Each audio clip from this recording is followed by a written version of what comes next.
ଭାରତର ଧୁରନ୍ଧର ବ୍ୟାଟ୍ସମ୍ୟାନ୍ ସୂର୍ଯ୍ୟକୁମାର ଯାଦବ ପୁଣି ଥରେ ଆଇସିସି ଟି20ର ନମ୍ବର 1 କ୍ରିକେଟର ହେବା ପାଇଁ ଯାଉଛନ୍ତି। ଟିମ୍ ଇଣ୍ଡିଆର ମିଷ୍ଟର 360 କୁହାଯାଉଥିବା ସୂର୍ଯ୍ୟକୁମାର ଯାଦବଙ୍କୁ ଆଇସିସି ପୁରୁଷ ବିଭାଗର ଟି20 କ୍ରିକେଟର ଅଫ୍ ଦ ଇୟର ଲିଷ୍ଟରେ ନମିନେଟ୍ କରିଛି। ସୂର୍ଯ୍ୟକୁମାର 2022ରେ ମଧ୍ୟ ଏହି ପୁରସ୍କାରକୁ ହାତେଇବାରେ ସଫଳ ହୋଇଥିଲେ। 2023ରେ ସୂର୍ଯ୍ୟକୁମାର ଯାଦବ କ୍ରିକେଟର ଏହି ଛୋଟ ଫର୍ମାଟରେ ନିଜର ଦବଦବା ଦେଖାଇଥିଲେ। ଗତ ବର୍ଷ ସୂର୍ଯ୍ୟକୁମାର ଯାଦବ 17ଟି ପାଳିରେ 48.86 ଏଭରେଜ ସହିତ 155.95 ଷ୍ଟ୍ରାଇକ୍ ରେଟ୍ ସହିତ 733 ରନ୍ ସ୍କୋର କରିଥିଲେ। ସୂର୍ଯ୍ୟକୁମାର ଯାଦବ 2023ର ଆରମ୍ଭରେ ଶ୍ରୀଲଙ୍କା ବିପକ୍ଷ ମ୍ୟାଚ୍ରୁ 7 ରନ୍ ସହିତ ଆରମ୍ଭ କରିଥିଲେ। ତାର ପରବର୍ତ୍ତୀ ଦୁଇଟି ମ୍ୟାଚ୍ରେ ଯଥାକ୍ରମେ 36 ବଲ୍ରୁ 51 ରନ୍ ଏବଂ 51 ବଲ୍ରୁ 112 ରନ୍ର ଅପରାଜିତ ପାଳି ଖେଳି ନିଜ ଦକ୍ଷତାକୁ ପ୍ରମାଣିତ କରିଥିଲେ।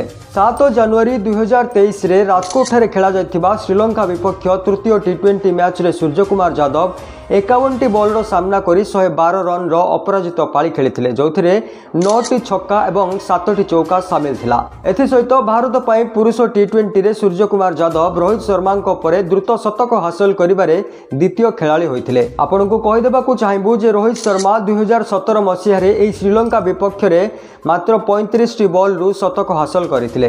ସେହିପରି ୱେଷ୍ଟଇଣ୍ଡିଜ ବିପକ୍ଷରେ 2ଟି ମ୍ୟାଚ୍ରୁ ପ୍ରୋଭିଡେନ୍ସରେ ଖେଳାଯାଇଥିବା ମ୍ୟାଚ୍ରେ 44 ବଲ୍ର ସାମ୍ନା କରି 83 ରନ୍ ଏବଂ ଫ୍ଲୋରିଡାରେ ଖେଳାଯାଇଥିବା ଅନ୍ୟ ଏକ ମ୍ୟାଚ୍ରେ 44 ବଲ୍ର ସାମ୍ନା କରି 61 ରନ୍ର ପାଳି ଖେଳିଥିଲେ। ଏଥିସହିତ ସୂର୍ଯ୍ୟକୁମାର ଯାଦବ କ୍ୟାପ୍ଟେନ୍ସିର ବୋଝ ସହିତ ଲଗାତାର ରନ୍ କରିଚାଲିଥିଲେ। 2023ର ବର୍ଷ ଶେଷରେ ସୂର୍ଯ୍ୟକୁମାର ଯାଦବ ଯେଉଁଠି ଭାରତୀୟ ଯୁବ ଦଳର ନେତୃତ୍ୱ ନେଇଥିଲେ, ସେଠି ଅଷ୍ଟ୍ରେଲିଆ ବିପକ୍ଷରେ 42ଟି ବଲ୍ର ସାମ୍ନା କରି 80 ରନ୍ ଏବଂ ଦକ୍ଷିଣ ଆଫ୍ରିକା ବିପକ୍ଷରେ 36ଟି ବଲ୍ର ସାମ୍ନା କରି 56 ରନ୍ର ପାଳି ଖେଳିଥିଲେ। ଏଥିସହିତ ଜୋହାନ୍ସବର୍ଗରେ ଖେଳାଯାଇଥିବା ଦକ୍ଷିଣ ଆଫ୍ରିକା ବିପକ୍ଷ ଶେଷ ଟି20 ମ୍ୟାଚ୍ରେ ସୂର୍ଯ୍ୟକୁମାର ଯାଦବ 56ଟି ବଲ୍ର ସାମ୍ନା କରି 100 ରନ୍ର ଶତକୀୟ ପାଳି ଖେଳିଥିଲେ।